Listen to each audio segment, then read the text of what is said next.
அவர் என்ன சாதாரண தலைவரான தமிழ்நாட்டில் சரித்திரத்தை ஏற்படுத்தக்கூடிய ஒரு தலைவர், வெற்றி வீரராக, மாண்புமிகு தலைவராக, மண்ணின் மைந்தராக, பச்சை தமிழராக, நம் வீட்டில் இருக்கக்கூடிய அண்ணாவாக அண்ணாவாக அண்ணாவாக வருகிறார்.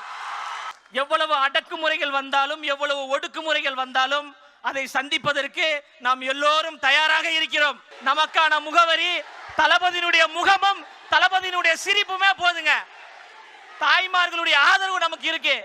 அதனால யார் நினைத்தாலும் யார் தடுத்தாலும் தளபதி அவர்கள் சென்ட் ஜார்ஜ் கோட்டைக்கு முதலமைச்சராக செல்வதை எந்த கொம்பாதி கொம்பனாலும் தடுக்க முடியாது.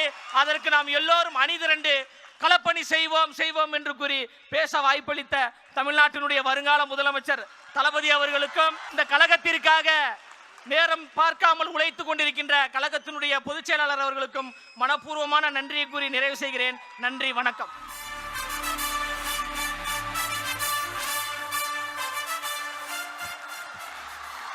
மணி தம்பிக்கிட்ட பிடிச்சது என்னன்னா, தலைவரே வெக்கப்பட வச்சிங்க பாத்தீங்களா? சூப்பர், வாழ்த்துக்கள் வாழ்த்துக்கள்.